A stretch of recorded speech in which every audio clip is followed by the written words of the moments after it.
Hey guys, tonight we begin with the tragic and often overlooked lives of the lovers of Zeus, the infamous king of the gods, wielder of thunder, and let's be honest, ancient Greece's most problematic boyfriend. So before you get comfortable, take a moment to like the video and subscribe, but only if you genuinely enjoy what I do here. And let me know in the comments where you're tuning in from and what time it is for you. It's always fascinating to see who's joining us from around the world. Now, dim the lights, maybe turn on a fan for that soft background hum, and let's ease into tonight's journey together. Europa never asked to be part of a myth. She was a princess of Phoenicia, just a girl, really, picking flowers by the sea. The day was warm, the sky harmless. No omens, no warnings, just sunlight glinting off the waves and the laughter of maids in the grass. Then came the bull. Massive, gleaming white, with horns shaped like a crescent moon and eyes that seemed too calm, too intelligent. She didn't know it was Zeus. She only knew that the creature knelt before her like a gentle dog. She stroked its neck. She giggled. It nuzzled her hand. Europa, so young, so curious, climbed onto its back. And the bull ran, not just through the meadow, but into the ocean, into the salt and the foam and the endless blue. Her laughter turned to screams. The shore vanished. No one could reach her. No one even knew where she went. She held tight to its neck as waves rose and the sea widened like a closing mouth. When they landed on Crete, it was too late. The bull transformed, not a beast at all, but a god, Zeus, naked in his power and pride. There was no consent, no conversation. She was raped by the king of the heavens and left behind with nothing but grief, confusion, and, eventually, sons. Zeus gave her gifts to make it seem fair. A bronze robot to guard her, a magical javelin, a hunting dog that never failed. Tokens of his divine affection. But he never stayed. He left her in a foreign land to rule a kingdom she didn't ask for. Her name lived on, yes. Europe, the continent, bears it still. But what about her voice? Her mourning? Her home she never saw again? Europa's story isn't just about a girl stolen by a god. It's about the thin line between worship and violation. About how the powerful rewrite stories to make horror sound like romance. They carved her name into maps, crowned her as queen. But they never asked her if she wanted any of it. Europa disappeared into legend. But she was once a daughter, a sister, a child by the sea, and she never went home. Leda was not a girl in a meadow. She was a queen, a woman of power, grace, and poise, married to King Tyndareus of Sparta. Her life was structured, ceremonial, dignified. But even queens aren't safe when Zeus desires something, or someone. One twilight, as she walked along the riverbank alone, she saw a swan crash into the reeds, pure white, feathers wet, trembling as if wounded. It looked helpless, pursued by an eagle. Instinctively, Leda reached for it. She cradled it in her arms like a child, heart pounding with maternal sympathy. That was the moment Zeus chose, because it was no ordinary swan. It was him, Zeus in disguise, yet again. He had taken the shape of something delicate, something unthreatening. He had weaponized innocence. What happened next depends on the storyteller. Some say he seduced her. Others say he raped her. But no version ends with her having a choice. That night, Leda lay with her husband as well. And soon, she laid not one, but 2 eggs. From them hatched 4 children. Castor and Pollux, Helen and Clytemnestra. 2 divine, 2 mortal. Twin boys, twin girls, twin destinies. Her children were beautiful, too powerful. Helen's face would spark the greatest war in myth. Clytemnestra would go on to murder her own husband. The sons would become warrior heroes, one destined to die, the other immortal. But none of them were ordinary. None of them were untouched by Zeus. Leda's story, like Europa's, is never told from her point of view. In paintings, she's often draped across a bed, swan curled over her, eyes closed as if asleep. But that's the lie of art. What's never shown is the fear, the shame, the confusion, the horror of being held by a god who pretends to be something soft. She remained a queen. She endured. But her daughters' legacies would be marked by blood, betrayal, and blame. Helen, seen as a temptress. Clytemnestra, as a killer. And Leda, just a footnote in their tragedies.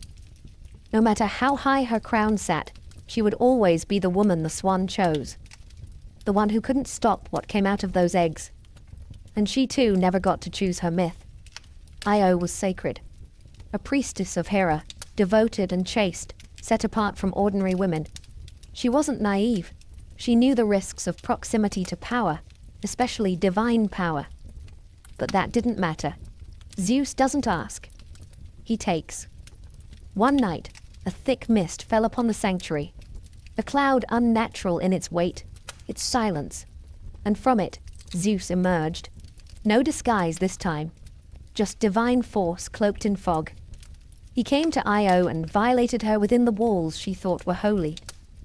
When the fog lifted, she was no longer a girl of the temple. She was marked, and Hera, ever watchful, noticed. To hide the affair, Zeus did what no god should have the right to do. He transformed her into a cow, a beautiful heifer, pure white, with sorrowful eyes. And so, the girl who once prayed now mooed. The priestess became livestock, but Hera wanted vengeance. She accepted the gift of the cow and assigned Argus Panoptes to guard her, a giant with 100 unblinking eyes. Io could not speak, could not cry out. Just wander, graze, and suffer under Argus's stare. Eventually, Zeus sent Hermes to slay Argus. That part, at least, is told with celebration in Olympus. But what's rarely mentioned is what came after. Hera sent a gadfly, a tiny stinging insect, to torment Io. It bit her endlessly, drove her across continents. She ran in agony from Greece to Egypt, through marsh and mountain and desert. Imagine it. A divine victim, stripped of language, swatting at pain, chased not just by a fly, but by the wrath of gods. No one could hear her. No one recognized her, and she could not speak her name. Eventually, Zeus restored her to human form. She bore a son, Epiphus, and became revered in Egypt.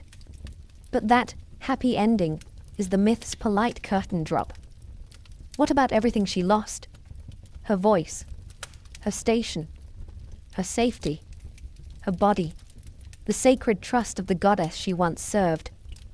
Io's story is told as a wandering epic, how the Nile got its name, how Zeus saved his beloved. But underneath is a girl transformed into something she never was, punished for something she never asked for. And through it all, she never stopped running. Semele was no princess in distress. She was proud, clever, and beautiful, a Theban noblewoman who caught the eye of Zeus himself. But unlike so many others, Zeus didn't trick her, at least not at first. He courted her openly. Disguised as a mortal man, he whispered love into her ears. He brought her storms in a bottle, stars in his promises, and she believed him. They met in secret, the god and the mortal, and soon she was pregnant. Semele dared something most mortals never did. She wanted to see the truth. Not the mask, not the illusion, but Zeus in his full divine form. She wanted honesty. But the gods are cruel, and Hera crueler still. Hera, consumed by jealousy, disguised herself as an old crone and visited Semele. She planted a single poisonous seed. If he truly loves you, why won't he show you who he really is? It worked. Semele, now uncertain and aching for proof, asked Zeus to reveal himself in all his godhood. Zeus hesitated. He begged her to ask for anything else. But he had sworn an oath, the unbreakable promise of the river Styx. So he kept it. And when he unveiled his true form, lightning, fire, divine flame, Semele saw, and in the same breath she died. Her mortal body, fragile and unprotected, was incinerated in an instant, consumed not by betrayal, but by revelation. She had trusted him, loved him, and died for it. But the story doesn't end there. Inside her burned body, her child still lived. Zeus reached into the fire, rescued the fetus, and sewed it into his own thigh. Months later, from that impossible womb, Dionysus was born, god of wine, madness, ecstasy, and ritual. Semele became myth, then memory, then ash. Her name attached to a shrine, her son raised to Olympus. But her story? A caution, a quiet tragedy. What's told is that she was too bold, that mortals must never ask to see the truth. But what she really did was ask to be loved honestly, to be seen by the one who claimed to adore her. And for that, she was destroyed. Love, when tangled with power, burns. And Semele never had a chance to survive the fire. Callisto was wild, not untamed like a beast, but free like wind. One of Artemis's most loyal companions, a sworn virgin huntress who traded palace life for forest trails, arrows, and sisterhood. She didn't wear gowns or weave tapestries. She chased stags and howled at the moon. But even sacred oaths meant nothing to Zeus. He saw her in the woods, grimy, fierce, laughing, utterly alive, and decided he must have her. But how to approach a woman who served the goddess of chastity?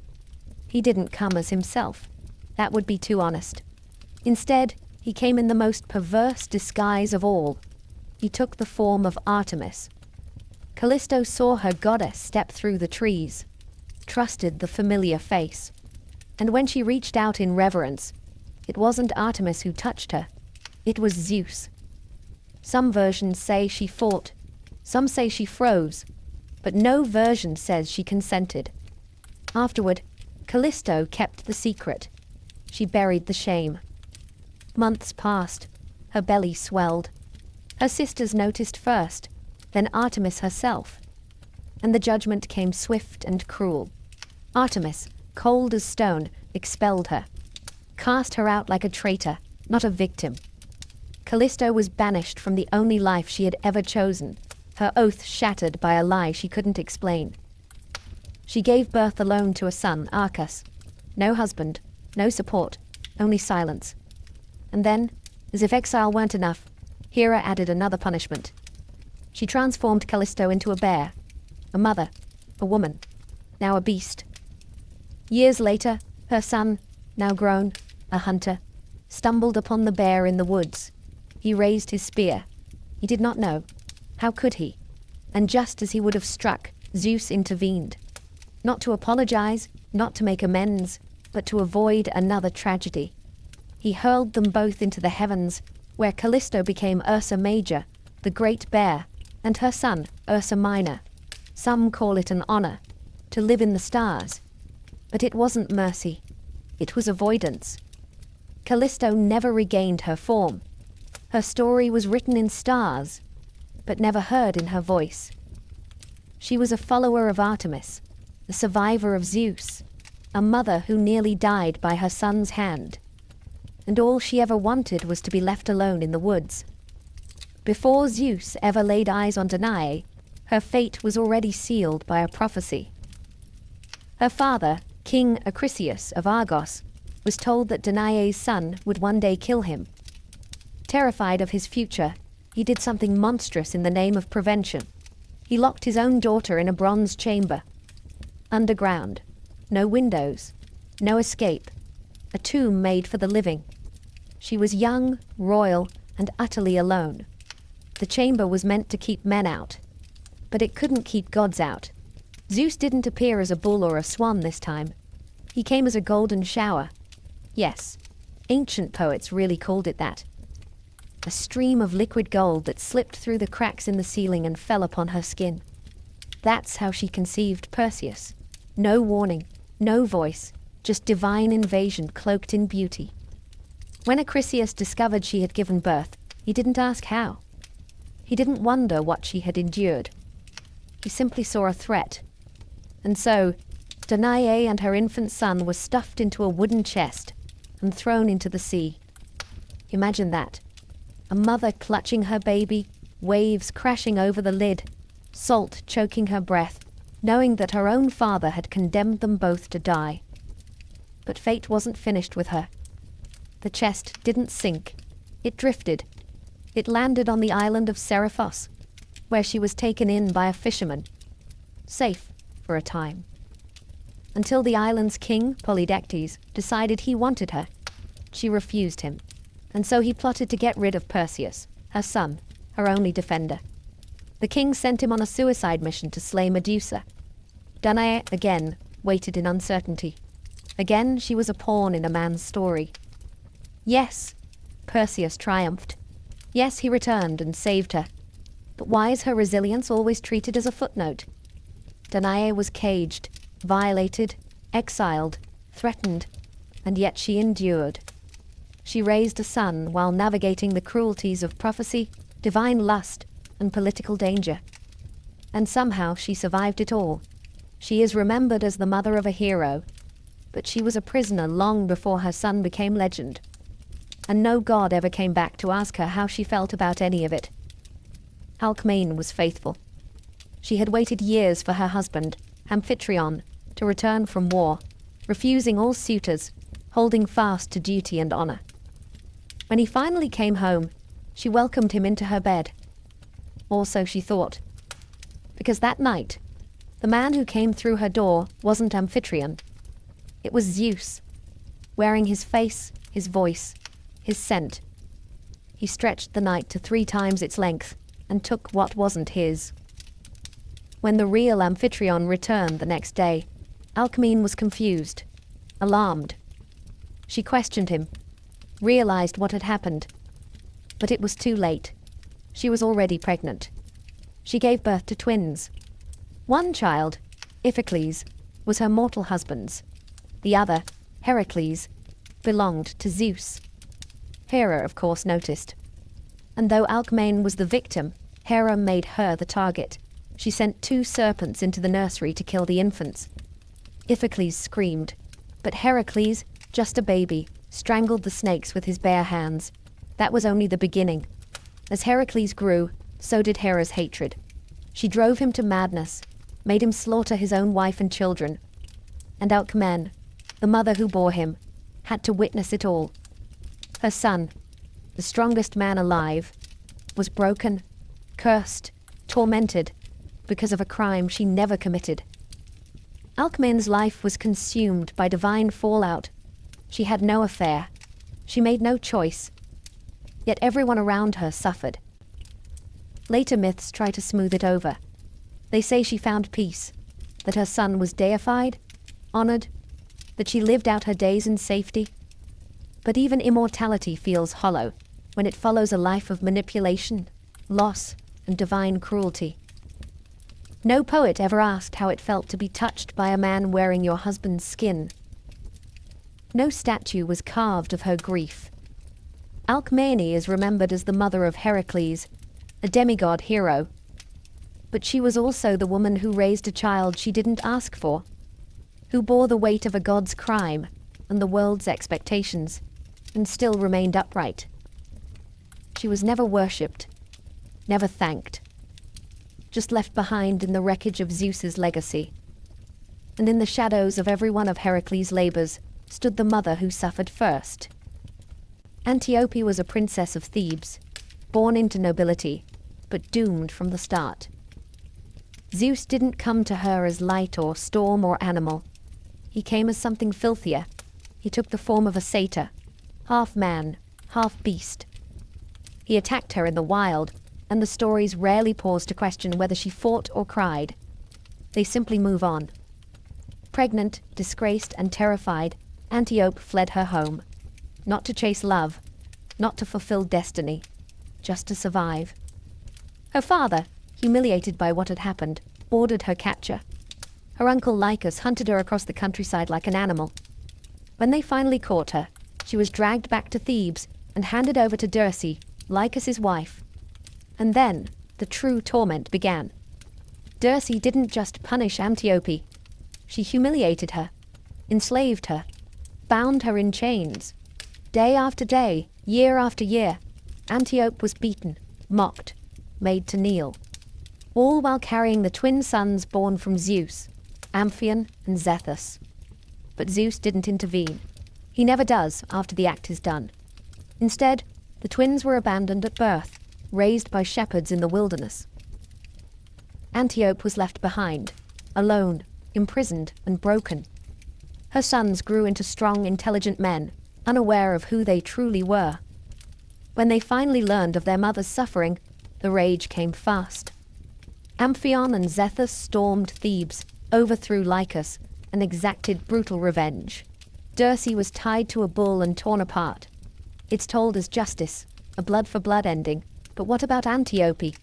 She was free. But what does freedom mean after years of torture? After your body has been made a battleground for divine violence and human cruelty?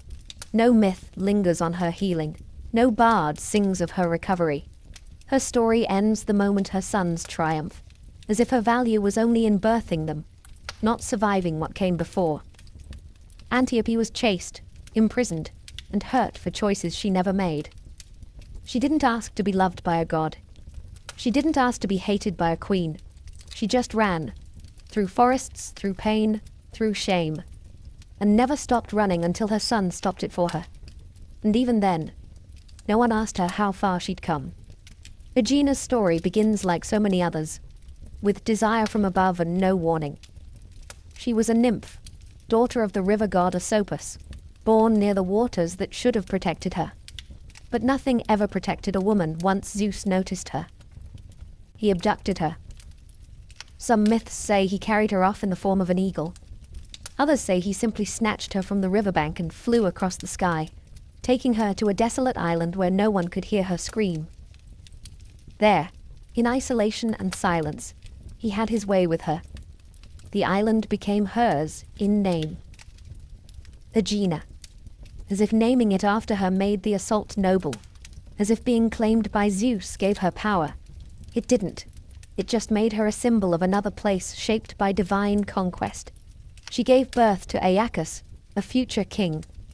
But Hera, ever watchful, discovered what had happened.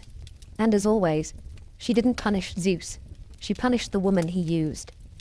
This time, Hera's wrath wasn't directed at Aegena's body, but at the land itself. She unleashed a plague. People dropped in the streets. Fields turned barren. The entire island, now bearing Aegena's name, became a graveyard. And Aegina, surrounded by death, could only watch. She had no divine power to stop it, no magic to reverse it. Just a mother with a child trapped on a cursed rock. Zeus, perhaps moved by her sorrow, or more likely wanting to salvage his legacy, transformed ants into people. Yes, ants. From the soil and dead trees, he fashioned the Myrmidons, a race of tireless warriors, and repopulated the island. But what about Aegina?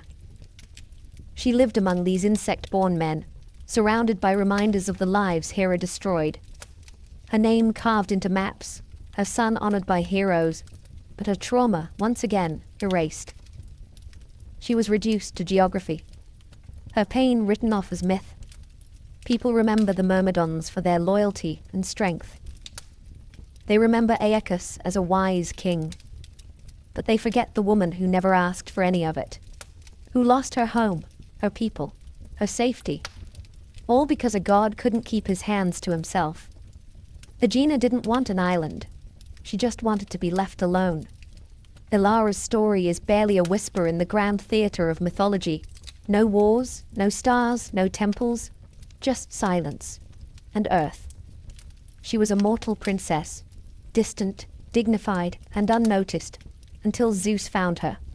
As usual, he desired her. As usual, Hera noticed. But this time, Zeus didn't seduce or disguise. He hid. He feared Hera's wrath so much that he buried Ilara deep beneath the earth. Literally. Not in metaphor, not in poetry. He placed her in a secret cavern beneath the ground so Hera wouldn't see what he was doing. There, in complete darkness, isolated from air and sky, Ilara carried his child. What must that have been like?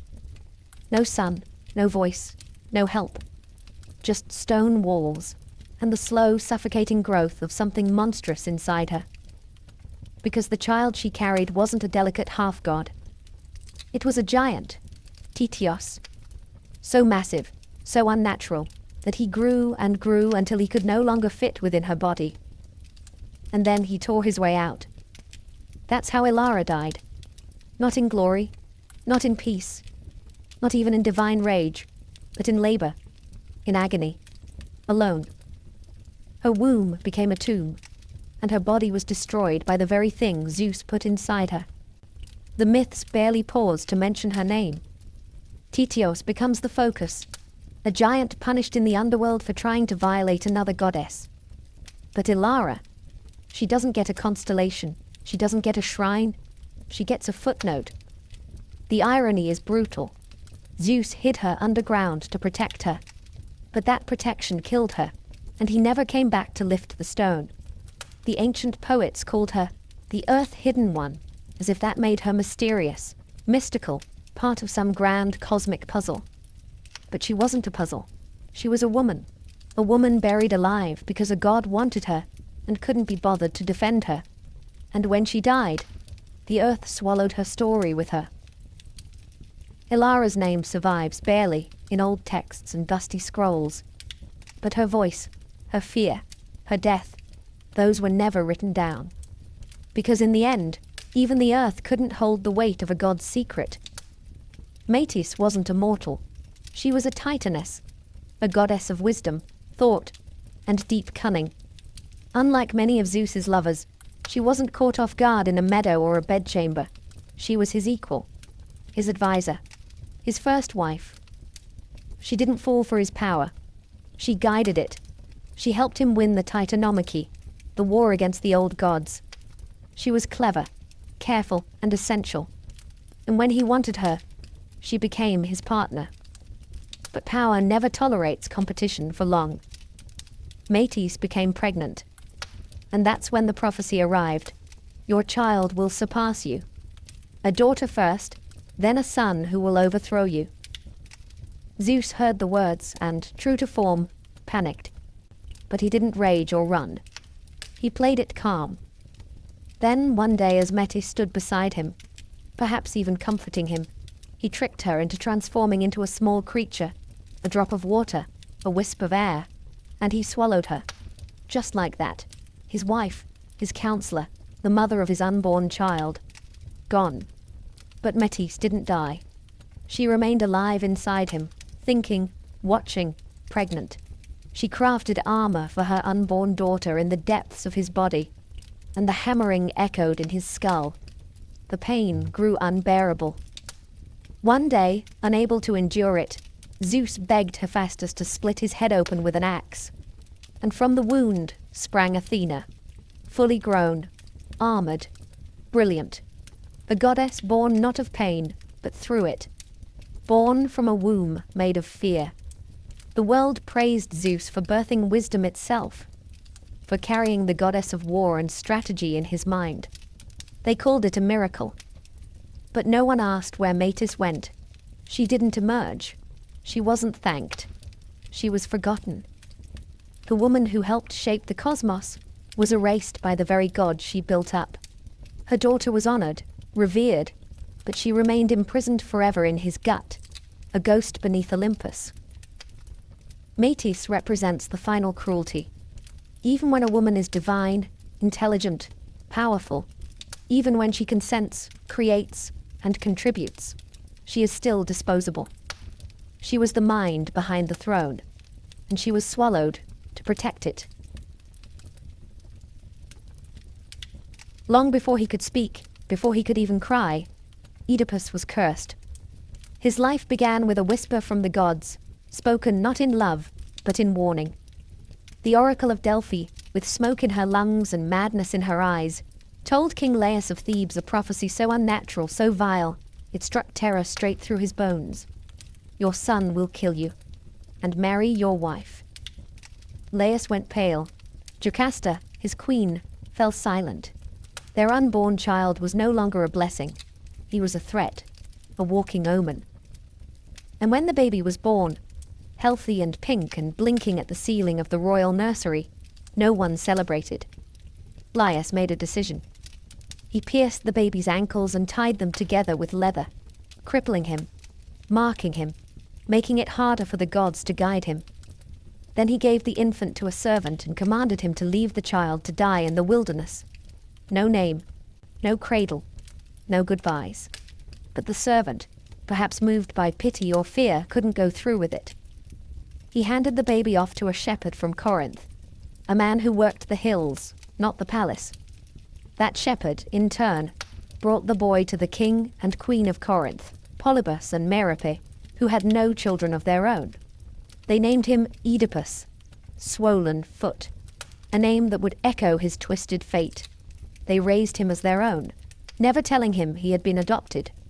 He grew up loved, respected, cherished, a prince with a future carved in gold. But deep beneath his skin, the prophecy stirred. A curse cannot be silenced by silence. Oedipus didn't know the truth of his birth, but the world did, the gods did. And they would not be ignored. His life would not be his own. Not for long. This was no fairy tale. There would be no escape from the words spoken in Delphi. Only the illusion of safety, until truth, like fate, found its way home. And so, the boy who should have died on a mountain was now sleeping beneath Corinthian silk, unaware that he had already taken his first step toward his father's grave and his mother's bed. Oedipus was raised in luxury, but luxury never silences doubt. He grew up in the palace of Corinth, surrounded by tutors, servants, and silk-draped corridors. King Polybus and Queen Merope treated him as their son, and Oedipus believed them, until someone laughed a little too loudly at a banquet. "You're not really their child," a drunk noble scoffed. It was just a careless insult. But it clung to Oedipus's mind like smoke to fabric. He asked Polybus. He asked Merope. They denied it, of course, swore he was theirs, hugged him a little too tightly, smiled a little too long. But the doubt didn't die, and so he went to Delphi. Not for riches, not for glory, for the truth. The oracle didn't answer the question he asked. Instead, she gave him a prophecy of her own. "You will kill your father. You will marry your mother." Oedipus staggered from the temple in horror. Kill Polybus, marry Merope, the parents who raised him. Never. He wouldn't let it happen. He wouldn't go home. He would walk the earth instead. That was the first mistake. In trying to outrun the prophecy, he stepped straight into its path. He left Corinth, turning his back on the only family he'd ever known. He walked dusty roads, past shrines and crossroads, carrying nothing but fear in his chest and a vow on his lips. I will never fulfill that prophecy. But Oedipus, like so many before him, misunderstood the gods. They don't give you the future so you can change it. They give it to you because it cannot be changed. His ankles still bore the scars from the mountain. He had been marked by fate before he'd ever spoken his name. And now he was walking blind toward a father he didn't know, and a mother he'd never met. Every step forward was a step deeper into the trap. But he believed he was doing the right thing, that he was noble, that he could rewrite what the gods had written. Oedipus was not evil. He was a man desperate to be good, desperate enough to never look back, even as the prophecy circled him like a vulture in the sky. The road narrowed at a fork, dust curling in the heat, trees watching like silent judges. It was there that Oedipus met a stranger in a chariot. An older man, proud, flanked by servants. A lord, or a king. The road wasn't wide enough for two. A simple argument. Whose right of way? Whose authority? But the stranger sneered. One of his men struck Oedipus, and something inside the prince snapped. Not rage exactly, but something darker, something tangled with fear and fate. He fought back, hard, brutal. By the end, the man lay dead. The servants too, except one, who fled into the hills. Oedipus wiped the blood from his hands, breathless. He didn't know the man's name, didn't care, just another traveler, arrogant and cruel, removed from the road like an obstacle. He had no idea he'd just killed Laius, king of Thebes, his father, the very man who had ordered his death as a baby. The prophecy had begun to unfold, not with fanfare, not with some mystical sign, but in a roadside scuffle. A stranger made angry, a choice made in haste, a few inches of steel. The moment passed like any other. Oedipus kept walking. He never paused to wonder what he'd done. There was no grand realization, no thunder from the gods, just a prince with no name, a corpse with no legacy, and a prophecy slowly cracking open beneath their feet. This is how fate works. It doesn't shout. It whispers. The crossroad was no accident. In Greek stories, crossroads are sacred. They are where choices meet the divine. And Oedipus had made his choice. Violence instead of patience, pride instead of peace. But can we blame him? He didn't know. That's the tragedy. He thought he was avoiding the curse. Instead, he was fulfilling it with every step, every blow, every breath. The gods didn't force his hand. They simply built the road. And Oedipus, young, afraid, certain he was doing the right thing, walked it willingly. Behind him, the dust settled. The dead king's blood soaked into the soil. Ahead of him, a riddle waited. A city cried out for a savior, and a throne stood empty, aching for a son to return home. At the gates of Thebes, death had made a nest. The city trembled beneath the shadow of the Sphinx, a creature with the body of a lion, the wings of an eagle, and the face of a woman. She was not merely a monster. She was a curse, sent by the gods, or perhaps by fate itself. She asked a single question of every man who dared approach the city. What walks on 4 legs in the morning, 2 legs at noon, and 3 in the evening? No one had answered correctly. They had tried, of course.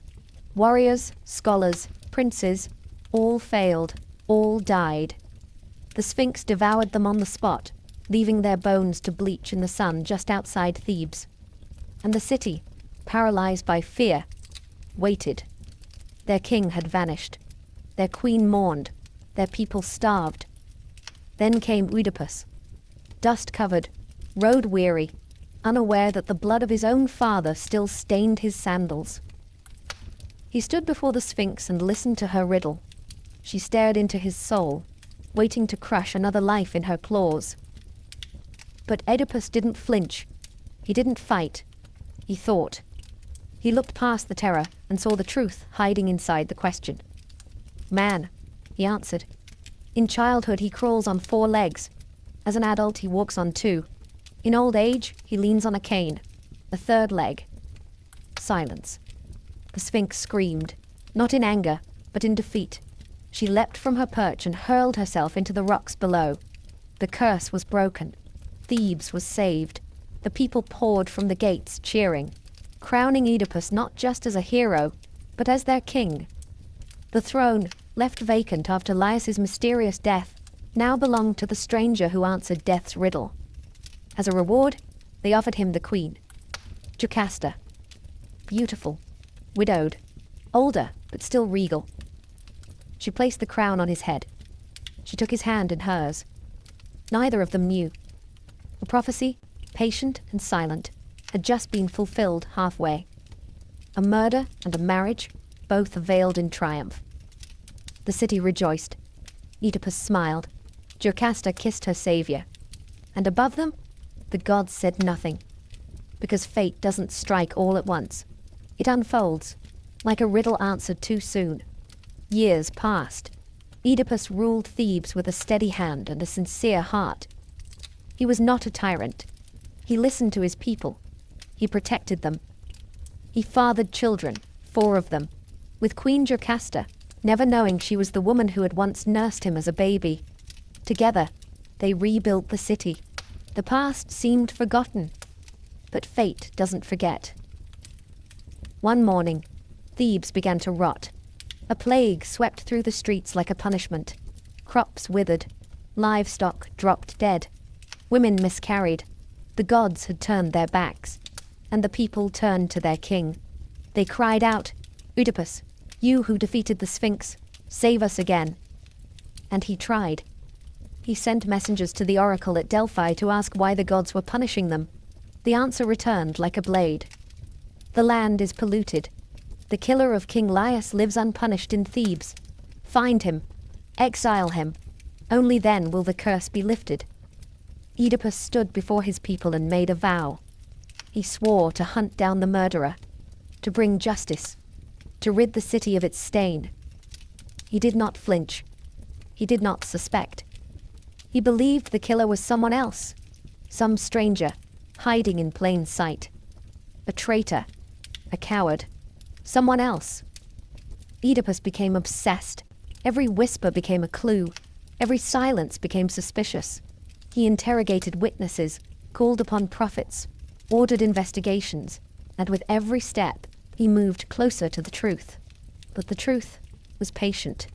It watched as he tangled himself in his own certainty. He thought he was healing his people, that he was cleansing the land, that he was standing tall as a just king. But in trying to root out the infection, he was digging into his own soul. The gods did not scream. They didn't strike lightning. They simply waited for Oedipus to uncover what they already knew. He was both the disease and the doctor. The king he vowed to avenge was the father he had killed. The queen he kissed goodnight was the mother who had birthed him. But he didn't see it yet. Not then. Not as the city choked on ash and prayers, while their king marched toward his own unraveling. When answers slip through mortal hands, kings turn to those who hear the gods. Oedipus summoned Tiresias, the blind prophet of Thebes, the man whose visions reached beyond time, whose blindness saw more than any set of eyes. If anyone could solve the mystery of Laius's murder, it was him. But Tiresias did not want to speak. He stood silent in the royal hall, lips pressed shut like a tombstone. The air trembled with tension. "Speak," Oedipus commanded. "For the sake of the city, tell me who killed Laius." Tiresias shifted, uncomfortable. "You don't want the truth." "I do. You can't bear it." That's when Oedipus made his second great mistake. He pushed too hard. He accused Tiresias of betrayal, of lies, of conspiracy. Perhaps the prophet himself had helped the killer escape. His anger burned so bright it blinded him more than any curse. So Tiresias finally spoke. "You are the killer you seek." The words landed like thunder. The court froze. Oedipus laughed, bitter, stunned. "Me? I didn't even know Laius. I was nowhere near Thebes when he died." But Tiresias didn't blink. "You are closer than you think. You are your father's killer, and your mother's husband." Silence. Jocasta paled. Oedipus roared in denial. He called the prophet mad, a fraud, a puppet of political enemies. But the seed had been planted, and seeds, even of prophecy, always grow. Tiresias left without another word. He didn't need to explain. His part in the story was done. He had struck the first crack in the wall of Oedipus's certainty. The king stood among nobles and whispers, swearing he was innocent, swearing he was loyal, swearing this was madness. But doubt, once born, doesn't die easily. And somewhere in the back of Oedipus's mind, the voice of the oracle stirred again. "You will kill your father. You will marry your mother." He had tried so hard to escape that future. Now, the past was clawing its way back through the walls. The plague still ravaged the streets. The gods still turned away. And the man who once solved riddles now found himself living inside one. Peace, by horrifying peace. Jocasta watched her husband unravel. At first, she dismissed the prophecy. With a gentle smile and careful hands, she tried to soothe Oedipus's growing fear. "Prophecies mean nothing," she told him. "We once received one too, long ago, that our son would kill his father. But we handled it." She looked away when she said that. Her voice caught just briefly. "We abandoned him, left him on a mountainside as a baby. That child is long dead." Oedipus went still. A child? left to die, ankles pierced. He felt something ancient stir in his bones, pain in his feet he'd long since learned to ignore. He asked questions, too many, pressed her for details. What mountain? What servant? When? Jocasta begged him to stop. Why dig up the past? She whispered. You've saved Thebes. You are a good king, a good man. Let this rest. But Oedipus couldn't rest. The prophecy pressed against his ribs like a blade. Tiresias had planted doubt. Jocasta's story watered it. And now it bloomed into obsession. He sent for the old servant, the one who had taken the baby from the palace that day, the one who might still know the truth. Jocasta begged again. Let the past lie. I love you. We have children. What does it matter who you were? But for Oedipus, identity wasn't a comfort. It was a curse waiting to be understood. He believed that if he could uncover the truth, he could outmaneuver it, rewrite it, solve it, like he had the Sphinx's riddle. He didn't understand that this was no riddle with a clean answer. This was prophecy, and prophecy always demands a price. Jocasta saw where this was heading, her face once regal, now drawn with dread. She had lived with the edges of the truth for years, perhaps even guessed it, but she had chosen to bury it, chosen silence over collapse. Now Oedipus was pulling the bones from the ground. And for the first time, the queen who had welcomed him into her bed was looking at him like a stranger. You are doomed, she whispered, tears spilling. And if you go any further, so am I. But Oedipus couldn't stop, because once you start chasing truth in a Greek tragedy, you don't get to stop until it devours you. The old man stood before Oedipus trembling, not from age, but from memory. He had served King Laius long ago, had held the infant prince in his arms, had pierced the baby's feet himself, wincing as the soft flesh split, as the blood ran down the child's legs. He had tied the ankles, left the boy for dead on the slopes of Mount Cithaeron. But he hadn't killed him. Another shepherd had taken the baby. That shepherd, Oedipus now knew, had brought the child to Corinth, to King Polybus and Queen Merope. Oedipus felt the floor tilt beneath him. Say it, he whispered. The old man wept. That child was you. Every breath in the room stopped. Oedipus, king of Thebes, solver of riddles, beloved husband and father, was the child who was supposed to die. The boy who grew up far from Thebes, unaware of his bloodline, had walked back into it like a moth toward flame. He had killed Laius. At the crossroads, he had married Jocasta, his mother. He had fathered children, who were now both his sons and his brothers, his daughters and his sisters. The truth hit like thunder. He had spent his life running from the prophecy, shaping himself into the kind of man who could defeat fate with will and reason. And yet, every step had led him deeper into the exact future he feared. Oedipus did not scream. He did not deny. He simply stood there, silent, as if time had frozen around him. His whole identity, prince, outcast, savior, king, crumbled in a single breath. He was the plague. The city had not been cursed by the gods. It had been cursed by him. Every prayer, every funeral, every sick child gasping for air was a consequence of one man's fate colliding with a city's need. He had vowed to find Laius's killer and exile him.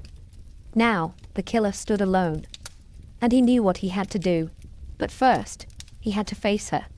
The woman who had kissed him, crowned him, bore his children.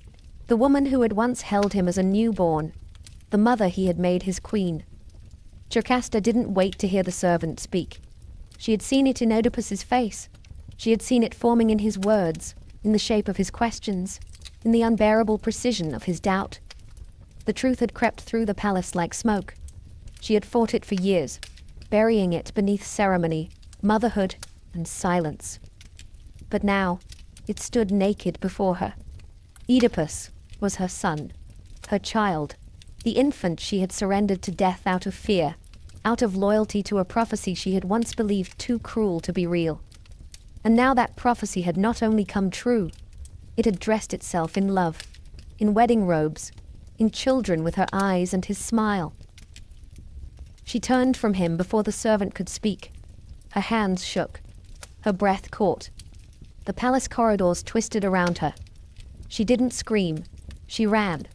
Past the guards, past the servants who lowered their eyes, into the inner chambers where no one dared follow. And there, in the silence of their marriage bed, the bed that had held a mother and son wrapped in unknowing love, Jocasta took her own life. Some say she hanged herself. Some say she used the brooch from her gown, sharp and cold and final. But no one says she cried out. She left the world in silence, the way she had endured it. When Oedipus found her, he fell to his knees. He touched her face, her gown, the body that had once cradled his infant form, then welcomed him again as a man. And now, a third time, as the corpse of a woman who had loved too much and understood too late. He didn't speak. There was nothing to say. The gods had spoken years ago in Delphi. You will kill your father. You will marry your mother. And now, the prophecy lay fulfilled across every shattered piece of his life. The people outside still waited for justice. The city still burned with plague. But in that room, there was only silence. The queen who couldn't live with the truth had chosen her exit, and the man who uncovered it was about to choose his punishment. There are some truths the eyes were never meant to see. Oedipus stood over Jocasta's body, his hands shaking. The room seemed smaller now, as if the walls themselves recoiled from what had happened. The silence was not empty. It was judgment. The gods had spoken through prophecy. He had walked every cursed word of it. But prophecy never tells you what to do afterward. He could have fled, could have thrown himself from the palace walls, could have begged the gods for mercy. Instead, he reached for Jocasta's brooch. The sharp pin glinted in the dim light. He held it for a moment, then, without hesitation, plunged it into his eyes. Once, twice, again. Each stab a cry to the heavens. Each puncture a scream without words. Blood poured down his face as light fled his world forever. Why blindness? Because the eyes had betrayed him. Because they saw love where there was incest, justice where there was murder, salvation where there was ruin. The eyes had seen everything and understood nothing. So he destroyed them. The man who once solved riddles with clarity of mind and sharpness of vision would now wander in darkness, stripped of every illusion. He emerged from the palace, a horror to behold, his robes soaked in blood, his face scarred and dripping red tears, his hands outstretched like a beggar. The people gasped, covered their mouths, turned away, but he did not hide. "This is justice," he said. The man who had promised to exile Laius's killer now understood the cost. "I am that man," he told them. "Drive me out, cast me from the city. Let Thebes breathe again." No one moved at first, not even Creon, Jocasta's brother, who now stood quietly at the palace steps. Oedipus, their savior turned scourge, was no longer king, no longer family, just a man with a broken past and no future. He asked for exile. He begged for it. He pleaded not to see his children again, the children who were also his siblings. The gods were silent. But Thebes listened.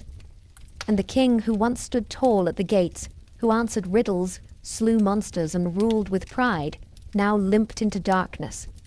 Not because he couldn't see, but because now, finally, he truly understood.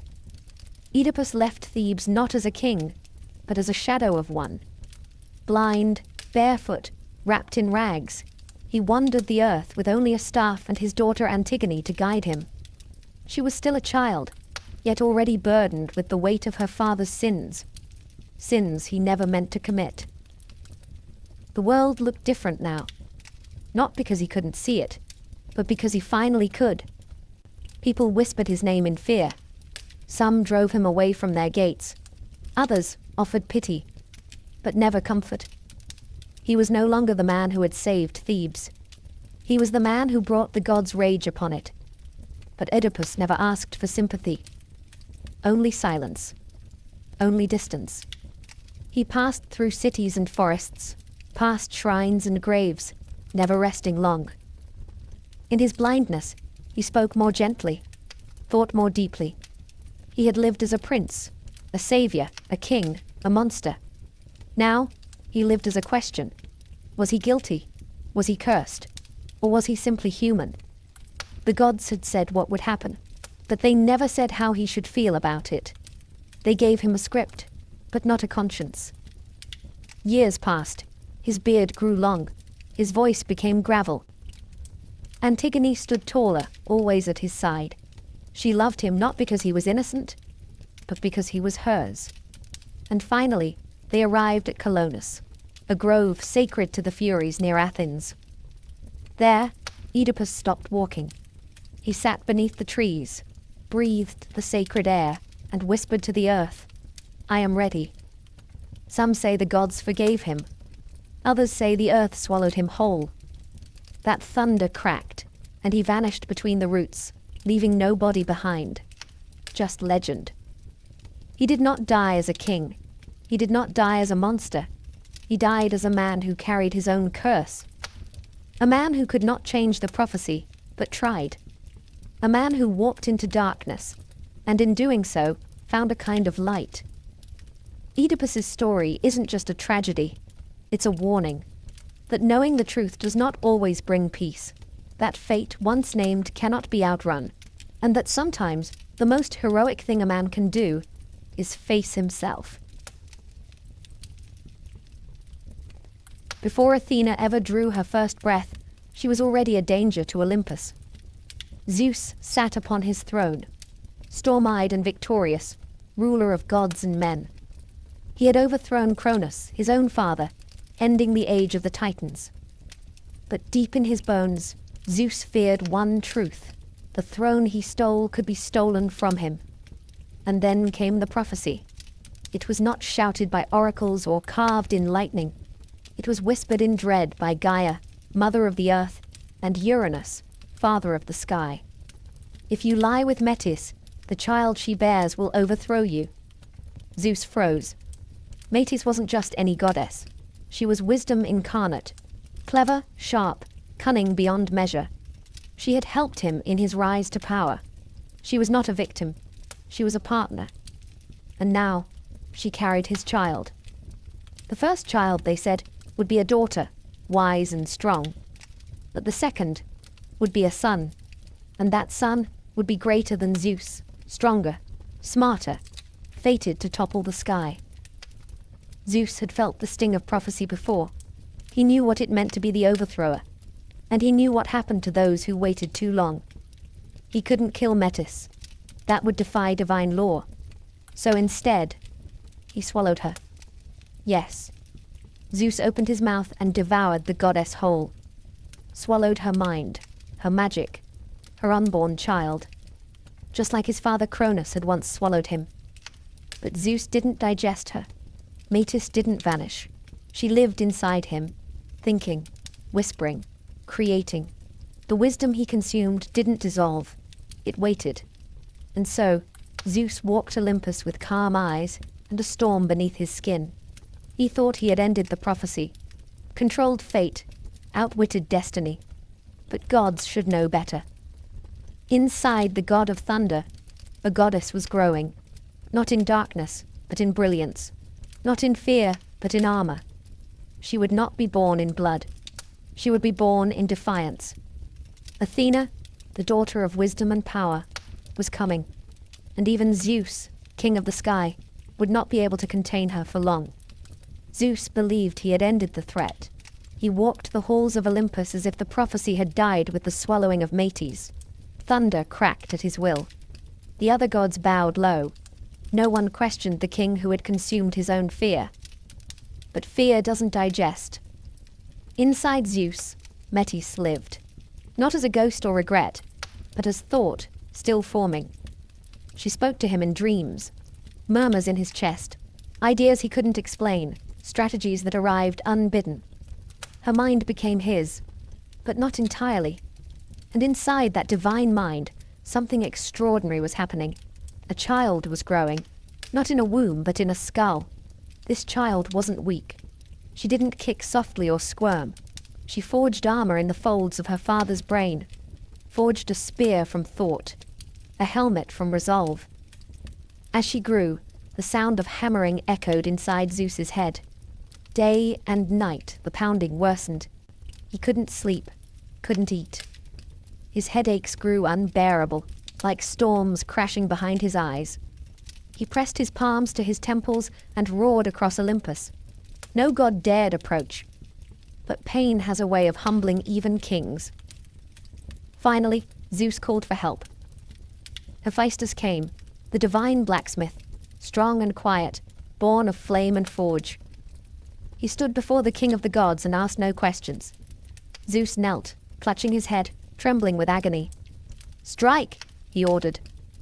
Hephaestus lifted his axe. One clean blow to the center of Zeus's skull, and the heavens held their breath. The crack echoed across the world, and from the split in Zeus's head, wrapped in light and war song, stepped a goddess, fully grown, clad in golden armor, shield in one hand, spear in the other, eyes like polished steel, gleaming with intelligence. Athena. She did not cry. She did not stumble. She stood tall. The goddess of wisdom had not been born in softness or secrecy. She had emerged in force, forged in thought, and delivered through agony. And for the first time, Olympus saw something even Zeus could not control. Not fire, not storm, but reason. And she had arrived, not as his downfall, but as his daughter. When Athena stepped from Zeus's skull, the heavens did not tremble. They paused. Olympus, a realm of drama and fury, of vanity and storms, fell silent. The gods, who had seen monsters born from chaos, lovers from foam, and vengeance from blood, had never witnessed anything like this. She was born, not of the body, but of the mind. Not from womb or sea or bone, but from thought itself. She stood tall in shining armor, golden, flawless, divine. Her shield gleamed like morning sun on polished bronze. Her eyes didn't flicker like flame. They watched, measured, weighed. She was not war's fire. She was war's discipline. And she said nothing. She didn't need to. The gods murmured. Aphrodite blinked. Hera frowned. Ares scoffed. But none dared question her place. She had not claimed Olympus by force, like Zeus. She had not tricked her way in, like Hermes. She had been born into it like an answer. Zeus, nursing the wound in his head, looked at his daughter and did not fear her. He should have. Not because she would betray him, but because she would surpass him in ways that mattered more. He ruled with lightning. She would rule with clarity. He broke what he couldn't bend. She bent without breaking. That day, Olympus gained more than a new goddess. It gained a conscience. Athena was named the goddess of wisdom, yes, but more than that, she was strategy. She was not just clever. She was tactical. She didn't act from rage or passion. She planned.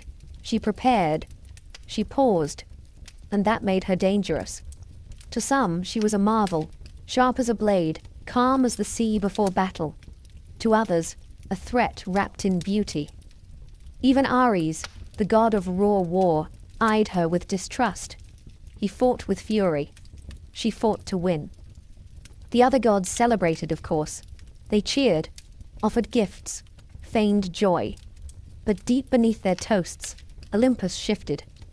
Because now there was someone on the mountain who didn't shout, who didn't seduce, manipulate, or destroy, she thought. And when Athena thinks, the world changes, not with thunder, but with strategy. Zeus had many children, but none like Athena. He fathered gods of wine and war, of music and mischief, each with their gifts, each with their flaws. But Athena, she was his alone, born from his mind, not his desire, forged in pain, not passion. And that made her different. She wasn't ruled by impulse. She didn't beg for favor or fear punishment. She didn't tremble before his temper or flatter his ego. She challenged him, not openly, not foolishly, but in the quiet way that cuts deeper. She questioned. She advised. And sometimes she disagreed. Most of Zeus's children mirrored him, flames that fed his storm. But Athena was something else entirely. She was reflection, restraint, the side of power that asks, not can I, but should I? And that made Zeus uneasy. He adored her, yes, favored her above most. He gave her honors, the Aegis shield, a place at his right hand, even the power to wield his thunderbolt in his absence. But even in that trust, there was fear. Not of rebellion, Athena never sought to dethrone him, but of irrelevance. She didn't need to rage to make an impact. She didn't need drama. When disputes rose on Olympus, Athena rarely shouted. She watched, waited, then spoke. And silence followed. Her voice carried weight because it carried thought. She began to guide the gods, even when Zeus didn't ask for her counsel. When war brewed between mortals, she wasn't just present, she was planning. She turned battles with whispers, not screams. It was then Zeus realized the truth. He hadn't swallowed the threat. He had raised it. The prophecy had said a child of Metis would overthrow him. But Athena didn't need a throne to change Olympus. She didn't want power in the way the others did. She simply was power. Subtle, measured, and precise. And that frightened Zeus more than any uprising. Because while he ruled the sky, she began to rule the mind. Not through force, but through influence. And in Olympus, influence is everything.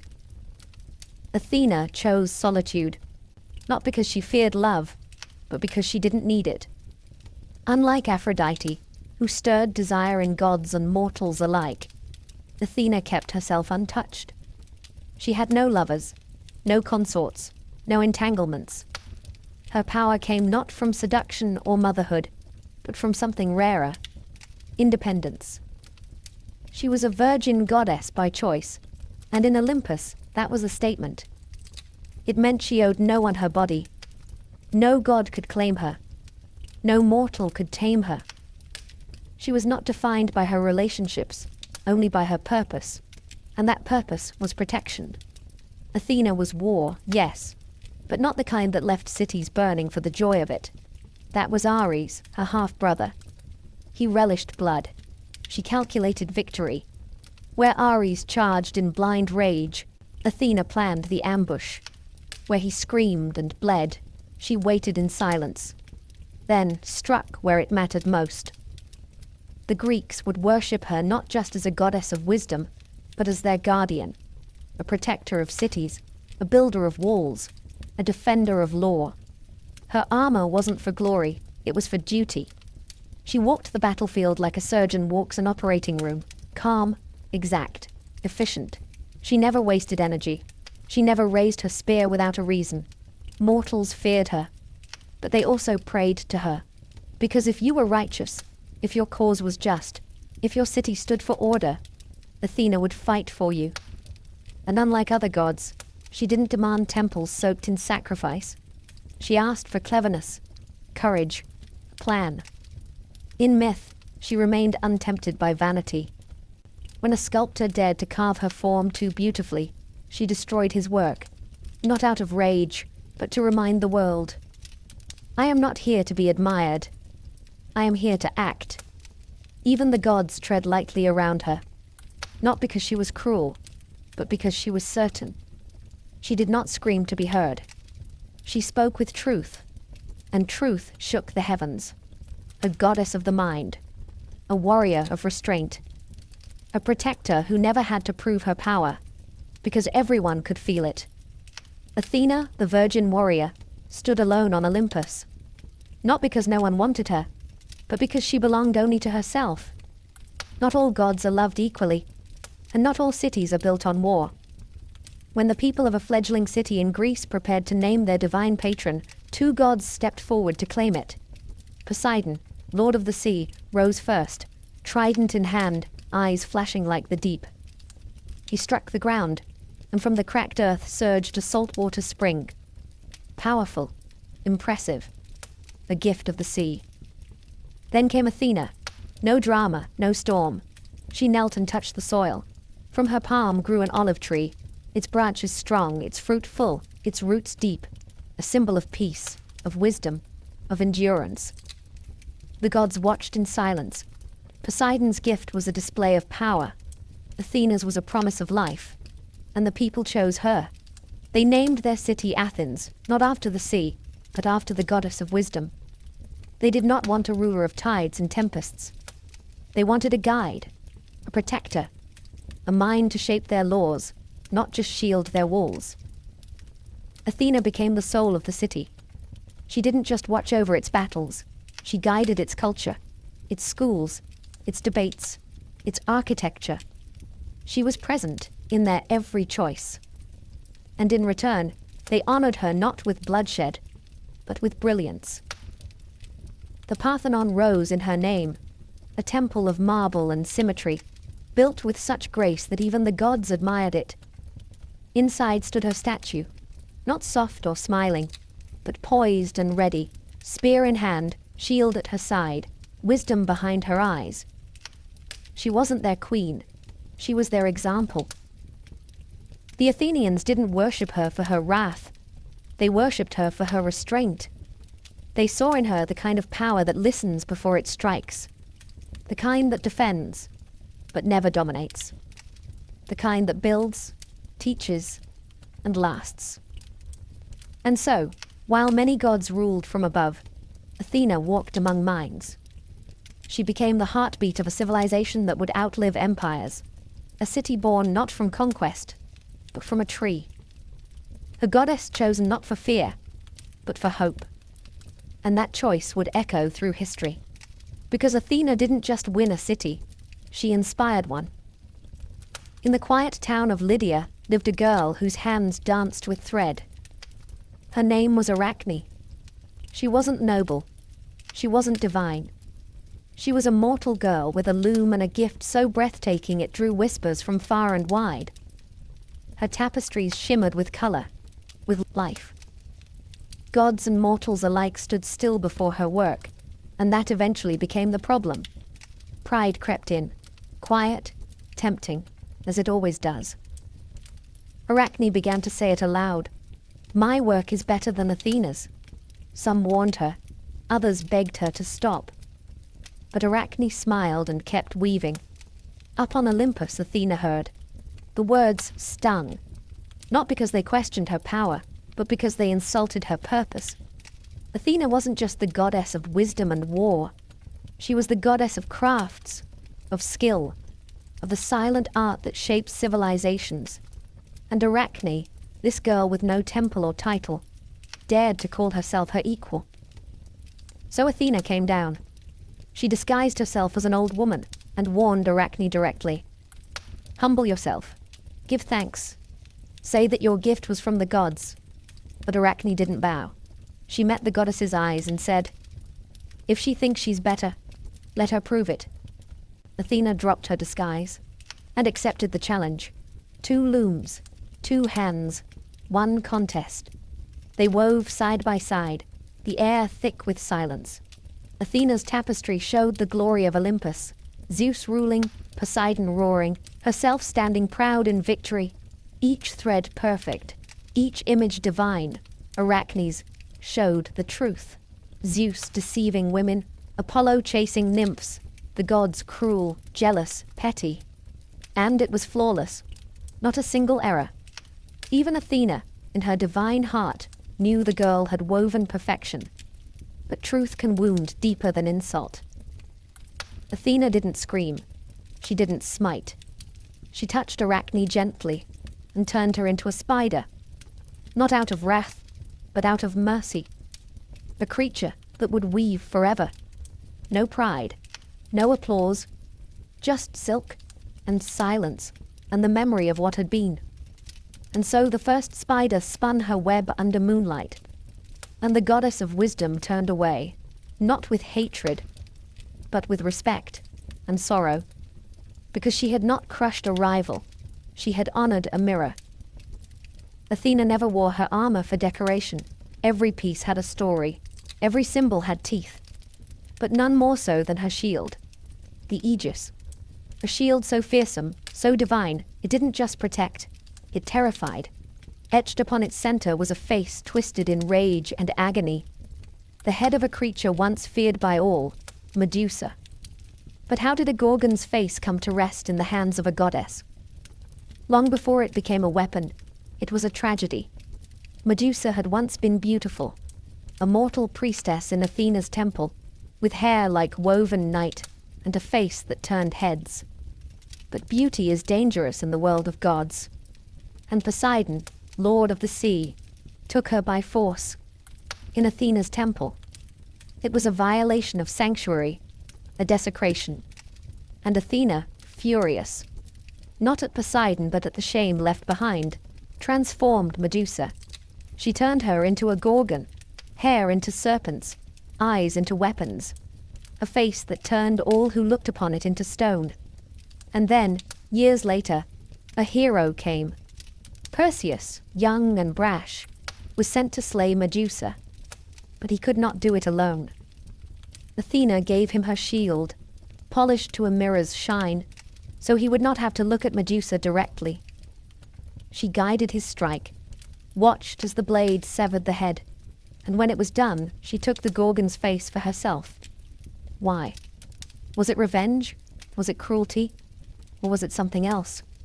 She placed Medusa's severed head upon her shield, not as a trophy, but as a warning, a symbol of terror, yes, but also of pain, of consequence, of what happens when violence walks unchecked, even in sacred places.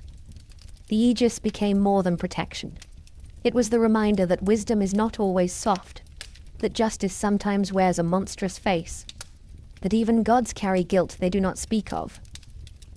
When Athena raised her shield in battle, her enemies saw not just a goddess, but the haunting face of rage turned inward, of sorrow twisted into strength, and they ran.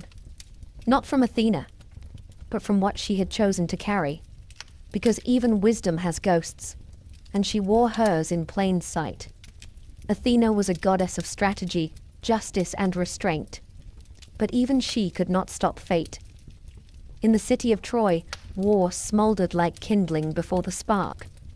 The gods had taken sides, tempers flared, and soon the greatest war of the ancient world consumed east and west alike. Athena stood with the Greeks, not because she loved bloodshed, but because of a single broken oath. Paris of Troy had judged Aphrodite more beautiful than her. Still, even in war, Athena sought to guide rather than destroy. And in that chaos, there was one mortal she favored above all others, Achilles. He was unmatched on the battlefield, quick-footed, fire-forged, a storm in human form. But Athena didn't love him for his fury. She admired his mind. Beneath the rage, there was reason. A warrior who could think. She whispered strategy into his ear, held his shield when he faltered, even restrained his hand when wrath nearly overtook him. In every clash, her influence sharpened his instinct. But Athena knew what Achilles did not. He was doomed. He had been offered a choice: live a long life in obscurity, or a short one remembered forever. He chose the latter. Glory in exchange for peace. Memory in exchange for time. And Athena could not change that. She stood by as the war dragged on, each day bloodier than the last.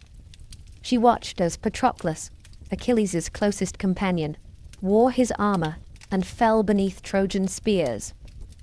She felt the scream Achilles let loose when he learned of his death. The kind of scream that tears not just the air, but the soul. Achilles returned to battle like a man already dead. Athena did not try to stop him. She armed him, strengthened him, then let him go. He would kill Hector, yes. He would burn brighter than any hero before him. But soon, he too would fall, struck down not by brute force, but by fate's cold hands. And Athena, goddess of wisdom, of war, of reason, could only watch. She had guided him, protected him, even loved him in her own divine way. But she could not save him, because not even gods can undo the choices mortals make, especially the ones that bring them glory and ruin. While other gods demanded worship, Athena offered humanity something else: tools. She didn't give fire, that was Prometheus, but she gave knowledge of how to shape it, how to use it, how to turn chaos into civilization. She wasn't a goddess of the hunt or the harvest. She was the goddess of craft, of invention, of hands that build, minds that design, and eyes that see possibilities in stone, cloth, and wood. She taught mortals to tame horses, not just to ride them, but to yoke them, to guide them, to turn wild power into plowed fields and pulled wagons. She showed women how to weave, not just for beauty, but for survival. Warmth, shelter, pattern, art. She gave them the olive tree, a gift more profound than gold or silver. It bore fruit to eat, oil to cook and anoint, wood to carve and burn. A tree that asked for patience and returned it 100-fold. While other gods gave weapons, Athena gave instruction. Where Ares screamed into war, she built city walls, designed battlements, taught generals how to think before striking. She didn't end conflict, no god could, but she taught mortals to wage it intelligently, with purpose. To the Greeks, she was more than divine. She was practical, a goddess who didn't float above their lives, but walked among their choices, whispered into the ears of blacksmiths, guided the hands of architects, shaped not just their faith, but their future. She inspired the first philosophies, the first blueprints, the first laws. Justice with a spine, wisdom with a sword. And unlike gods who gave gifts in anger or lust or pity, Athena gave hers in love. Not the warm, sentimental kind, but love rooted in belief, in potential. She believed mortals could be more than animals, that they could build something lasting, something just, something wise. Her temples didn't ask for blood, they asked for thought. Athena's gifts weren't miracles dropped from the sky, they were seeds. And in time, those seeds would become cities, poems, laws, and stories, including this one. Because even now, when we choose reason over rage, discipline over chaos, thought over impulse, we are still living in the world Athena imagined and gave to us. Time wears down even the greatest of gods. Olympus, once the center of the world, faded. Temples crumbled, statues weathered in the wind, new empires rose, new names were spoken in prayer, and yet Athena remained. Not in marble, not in myth, in mind. While other gods became legends of passion, thunder, or jealousy, Athena became something else, an ideal, a symbol not of what we are, but of what we strive to be. Justice without cruelty, power without corruption, intelligence without arrogance. She never ruled mortals by fear. She guided them through reason. And when the gods themselves fell silent, her voice, quiet, measured, unwavering, echoed in every courtroom, every school, every city built on thought instead of violence. Athena's strength was never in brute force. It was in legacy. She lived on in philosophies, not battles. In questions, not orders. In books, not swords. The owl, once her companion, became a symbol of clarity and vision. Her olive tree stood not just in Athens, but in every civilization that valued law and thought. And her spirit whispered through the pens of Plato, the blueprints of Da Vinci, the quiet rebellion of every girl who dared to speak her mind in a world that told her not to. Because Athena was never just for the battlefield. She was for the builder, the thinker, the one who holds the line when everyone else reaches for a blade. In every era, her image returned, reborn not as a goddess, but as an idea. A woman in armor, head high, eyes sharp, refusing to be silenced. And each time she was different, and each time she was the same. Even now, she waits in every mind that asks, is there a better way? Not louder, not faster, wiser. The myths may fade, the temples may fall, but wisdom, that survives. And if you listen closely, when the world rages, when reason feels like a dying ember, you may hear her voice again, not shouting, not weeping, just thinking. Athena was not born to rule Olympus. She was born to outlast it. Before the golden god of music or the silver-eyed huntress ever took a breath, their mother was hunted. Leto was no queen of Olympus. She was a titaness, gentle, wise, and quiet. But she caught the eye of Zeus. And when she became pregnant with his twins, the sky held its breath. 2 divine children, not yet born, already stirred the world. Hera, Zeus's wife, saw red. Not just because of the betrayal, Zeus's infidelity was as constant as thunder, but because this time, the children were powerful, destined. 1 boy, 1 girl, Apollo and Artemis. So Hera did what only a goddess could do. She cursed the earth itself. No land beneath the sun would offer Leto sanctuary. No city would take her in. No nation, no island, no resting place. Wherever she went, the ground turned hard. The wind spat dust. Doors slammed shut. Even the animals turned away. Leto wandered, barefoot and swollen with life, through mountains and deserts, through whispers and fear. Every breath was tight. Every step, agony. Her body ached with 2 gods growing inside her, and yet she could find no place to rest. And behind her, something moved.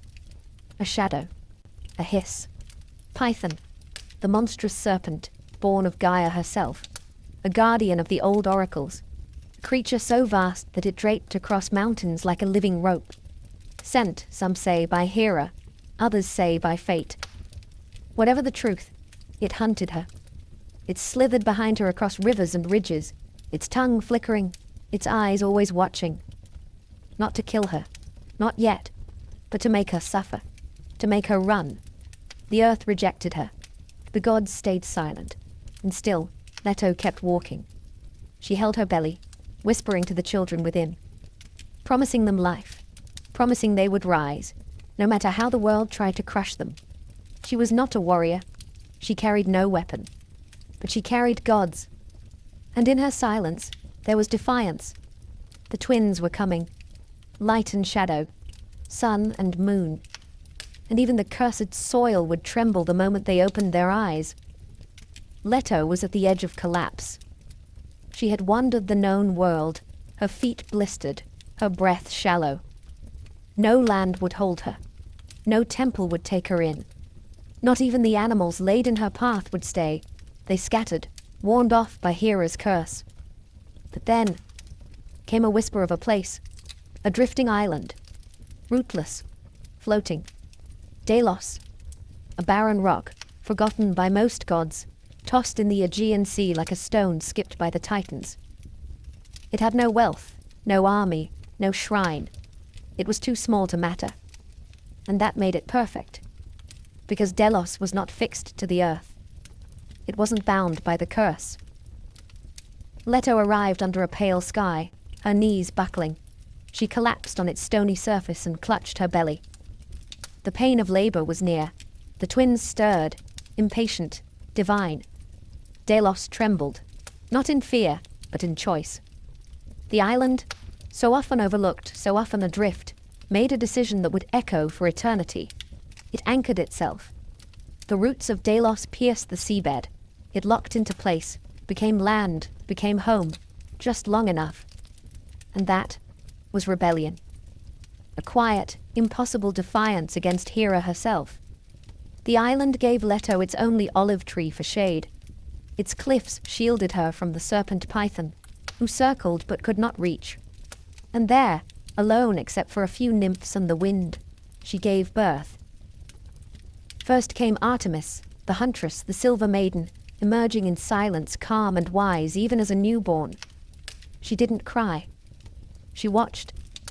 And then, after 9 more days of pain, Leto gave birth again.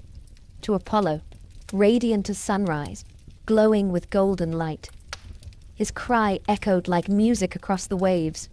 The twins were born, and the curse had been broken. Delos was no longer just a drifting rock. It was now sacred ground, the birthplace of gods. And though it had nothing to offer, not temples, not power, not gold, it gave the one thing no other place dared: sanctuary. And in doing so, Delos became immortal. Because sometimes, greatness begins not with strength, but with compassion, and a choice to shelter those the world has cast aside. They were born together, but they were not the same. Artemis arrived first, quiet as a shadow beneath leaves, her eyes wide, calm, ancient. Though a newborn, she carried herself like a goddess who had seen the world already and found it wanting. She was the moon before it learned to shine. And when her brother struggled to enter the world, she waited, watched her mother cry out in pain. 9 days passed, and then, with a wail that split the horizon, Apollo was born. His skin gold-tinged, his hair radiant, his eyes fierce. Where Artemis had whispered into the world, Apollo sang his way in. His very breath hummed like strings plucked by the fates themselves. The gods watched from afar. They had not dared intervene during Hera's curse. But now, as they saw the newborn twins on Delos' rocky shore, they felt something shift. These were not ordinary gods. They were prophecy wrapped in swaddling cloth. Even as infants, the twins showed their nature. Apollo's first laugh sent birds into flight. Light bent toward him. Flowers opened in his direction. Artemis reached for the shadows, her fingers tracing the curve of a bow only she could see. The moon itself, distant and cold, seemed to tilt in curiosity. Together, they were balance, sun and moon, clarity and quiet, rage and grace. Leto held them, weak from her long suffering, but victorious. Her pain had been her offering, and the gods she bore were her answer. Apollo grew fast, his limbs strong, his voice sure. Artemis beside him grew in silence, watching, always watching. But they both knew something waited, something still hunted. Python, the ancient serpent, still slithered through forests and caves, sensing the gods who had escaped him. And Apollo, though barely grown, already felt the pull of destiny. The fire in his chest wasn't just light, it was vengeance. For his mother. For every mile she had walked in agony. He was not born to run. He was born to face what others feared. And Artemis, she would walk at his side. The hunt had not begun. But the twins were ready. Because sometimes power is not in being born first. It's in choosing who you protect. Far from Delos, nestled between cliffs and whispering laurel trees, sat the ancient sanctuary of Delphi. Even before Apollo's birth, Delphi had been sacred, a place where the earth murmured secrets, and mortals came crawling for glimpses of fate. But its wisdom didn't come freely. It was guarded by Python. Born of Gaia herself, Python was no ordinary beast, not a mindless serpent. He was primordial, a hulking creature of scale and shadow, older than Olympus, older than prophecy itself. He coiled around the slopes of Mount Parnassus, eyes burning like coals, fangs dripping venom strong enough to rot mountains.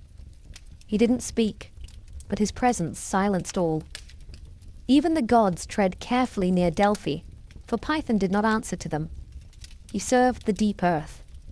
And beneath his heavy coils, the oracle of Gaia whispered only to those he allowed near. But Python had grown restless. He had failed to stop Leto, had watched her escape with her divine children. Now, word reached him that the boy, the glowing son of Zeus, was rising. And Python knew. This was no longer about revenge. It was about survival. For centuries he had ruled Delphi. Mortals feared him, spirits obeyed him. But the world was changing. The old gods were fading. And the boy god Apollo? He was not coming to worship. He was coming to claim. Back on Delos, Apollo heard the stories. The priests spoke in awe, the nymphs in fear. But Apollo didn't tremble. He listened. He learned. Python was a guardian, a tyrant dressed in the skin of tradition. And Apollo, still young, but no longer a child, felt it in his bones. Delphi was meant for him, not just because he was powerful, but because he would bring clarity where Python had brought fear. The oracle would be freed. The serpent would fall. But this wouldn't be a battle of equals. It would be the first time a new god challenged an ancient force face to face. And in that clash, the world would feel the turning of an age. The sun was rising, and it would shine on blood. Apollo was still young, but the fire in him burned ancient. He stood beneath the olive trees of Delos, staring toward the horizon, not with childish wonder, but with the eyes of a god preparing for war. His golden hair caught the wind. His fingers twitched, not in fear, but in focus. He would not wait for Python to strike again. He would go to Delphi, but not with thunder, not with armies, with a bow. The gift came not from Zeus, nor forged in Olympus's fires. It came from Hephaestus, the smith god who saw potential where others saw youth. He crafted it of polished gold and silver, inlaid with truth. A weapon not of chaos, but of precision. Apollo accepted it in silence. His hand curved around the grip like it had always been his, and when he drew the string, the air itself tightened. He practiced in the groves, far from Delos's eyes, not to impress, but to prepare. Each shot was a vow, each arrow a question to the universe. Are you watching? Artemis watched, always. She too carried a bow now, slender, silver, moonlit. She didn't speak much, but when she did, it was sharp. You only get one chance, she told him, not unkindly. Python isn't a beast. He's memory. He's fear. Apollo nodded. Then I'll be precision. He wasn't chasing glory. He wasn't driven by pride. He was thinking of his mother, of the serpent that had hunted her, of the years Python had darkened the oracle's mouth. He did not want to kill a creature. He wanted to cleanse the place it poisoned. He was a god of light, and light reveals. The moment arrived. The sun crested the sea in a halo of fire. Apollo stood at the shore, bow in hand, quiver across his back. Not armored, not crowned, just steady. Delos held its breath. Artemis reached out once, brushing his shoulder, not to stop him, but to let him know she would remain. He set out alone, to Delphi, to the mountain, to the coils of fate wrapped in shadow and venom. And though he walked as one, he carried the wrath of a son, the promise of a god, and the silence of a hunter. The bow would sing soon, and the world would change its tune. Apollo arrived at Delphi not as a guest, but as a reckoning. The cliffs rose high above him, scorched by sun and scarred by time. Laurel trees whispered warnings, the wind trembled, and in the distance, coiled around the sacred stones, Python waited. The serpent knew he was coming. He felt it in the shift of the earth, in the nervous rustle of birds, in the way the light no longer avoided the caves but crept inward. This was no mortal child. This was the beginning of the end. Apollo didn't charge. He walked. His bow gleamed in the morning light. Each footstep echoed, not just in the stone, but in history. Python uncoiled slowly, deliberately, the size of 10 chariots, muscles rippling beneath scales dark as storm clouds. His eyes burned not with rage, but with warning. I am older than your name, Python hissed. I have coiled around this earth since it breathed. Apollo raised the bow. I'm not here for your age, he said, calm and unshaken. I'm here for your shadow. The first arrow loosed was light itself. It struck Python's flank with a flash, burning through scale and hide. The serpent screamed, a sound that shook valleys and startled clouds. But Python was not so easily undone. He struck back, snapping trees, shattering boulders, venom hissing through the air. The ground quaked beneath his fury, but Apollo was faster. He moved like sunrise, sharp, silent, inevitable. Arrow after arrow flew. Each one sang, each one landed. But it wasn't just force. It was precision. Apollo didn't aim for the heart. He aimed for the corruption, the rot in the roots of Delphi, the fear Python had woven into the stones. Python lunged, fangs bared wide, but Apollo leapt, spun, and loosed a final arrow through the serpent's open mouth. Silence. Then the mountain exhaled. Python collapsed, coils folding in upon themselves, his shadow peeling back from the land like night before dawn. And with that, Delphi was free. The oracle stirred. The wind lightened. The laurel trees lifted their leaves to the sun. Apollo lowered his bow, not in triumph, but in understanding. He hadn't just killed a monster. He had cleared the path for truth to speak again. And the world would never forget his name. Delphi was quiet after the serpent fell. The cave still echoed with Python's last breath. The rocks, once slick with venom, now shimmered with dew. The very earth beneath the temple stones felt lighter, as if some ancient weight had finally lifted. But the most profound change wasn't in the silence. It was in the voice that followed. Deep within the sacred chamber, where shadows had long ruled, the oracle stirred. Not the old voice of Gaia, not the cryptic whispers twisted by fear, but something new, clearer, warmer, a thread of fire wrapped in thought. Apollo had claimed Delphi, but he didn't seize it with chains or walls. He didn't sit on a throne or demand worship. Instead, he offered the world a gift, a place where truth could speak, through his oracle, the Pythia. A mortal woman chosen not for beauty or lineage, but for spirit. She would sit at the temple's center, inhale the vapors from deep within the earth, and speak what the gods saw. Visions not of terror, but of clarity. Answers, yes, but never without mystery. Because truth is never given. It's earned.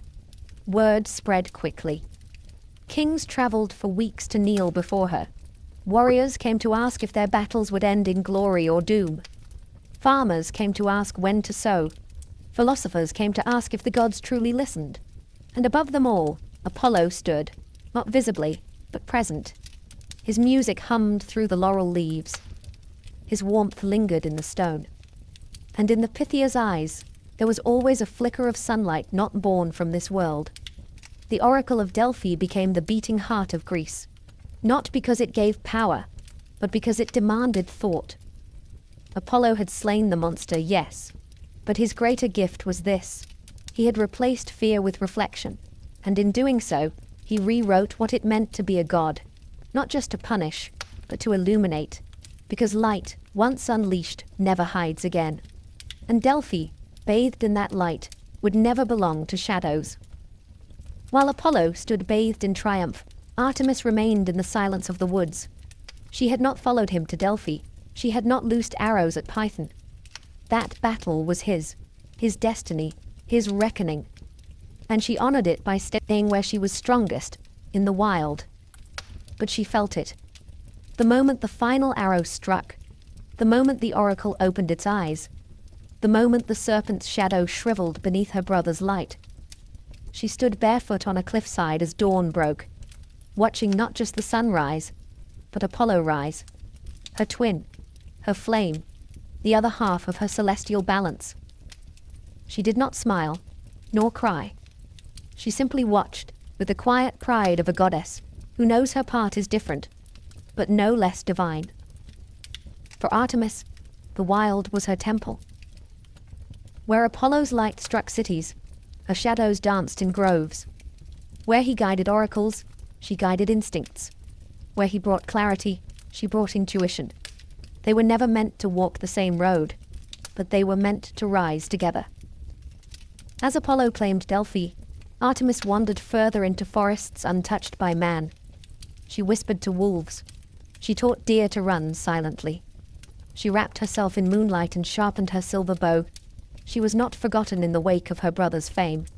In fact, mortals feared her more. They called to her not with songs, but with offerings left on stone. They saw in her the eyes of judgment, the silence before justice. Young women prayed for her protection. Hunters asked for her blessing before the chase. Midwives spoke her name in the hour of birth. And she answered, not with fire, but with presence. Where Apollo's legacy would shine through temples and prophecy, Artemis would be felt in wind and instinct, in paths not taken, in the way danger hesitated when she watched. She did not need Delphi. She had the wilderness.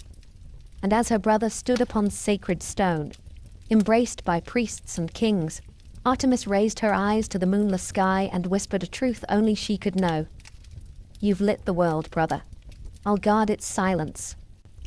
And thus the balance was born. Sun and moon, voice and stillness.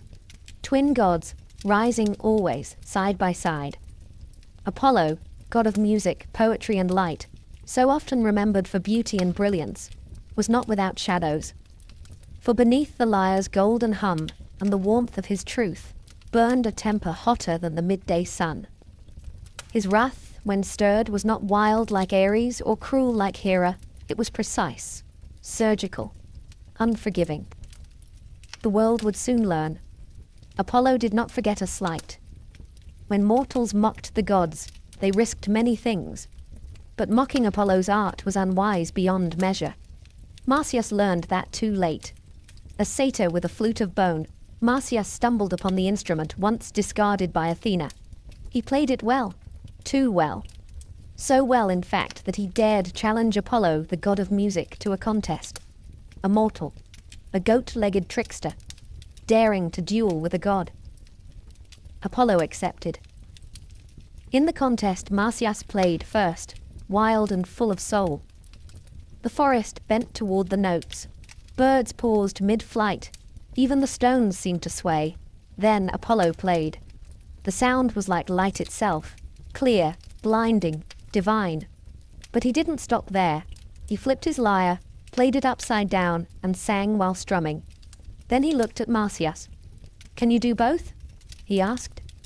Marsyas could not, and Apollo did not forgive. The god who had spared Python showed no such mercy here. He flayed the satyr alive, string by string, in a cave where the echoes still carry screams. The gods watched. Some turned away. Even Artemis the huntress frowned. But Apollo's face never changed. There was no pleasure in the punishment, only the cool certainty of justice as he saw it. Because while Apollo gave light to the world, he demanded respect in return. Delphi would be a place of truth, but also of discipline. Mortals came for wisdom, yes, but they left with warnings. Do not lie. Do not boast. Do not forget that beauty, when challenged, can burn. Apollo was the god of harmony, but disturbed that harmony, and he would become the storm. He wasn't cruel by nature, but he would never allow the world to forget that even the sun can scorch. Apollo could heal, but he could also destroy. And when mortals forgot this, he reminded them, not with fire, not with arrows, but with disease. The war at Troy had raged for years. Heroes clashed, gods took sides, and blood soaked the beaches like rain. But it wasn't swords or spears that brought the Greeks to their knees. It was Apollo's wrath. Agamemnon, the proud Greek king, had taken a captive, Chryseis, daughter of a priest who served Apollo. When her father begged for her return, offering gold and prayers, Agamemnon laughed and turned him away.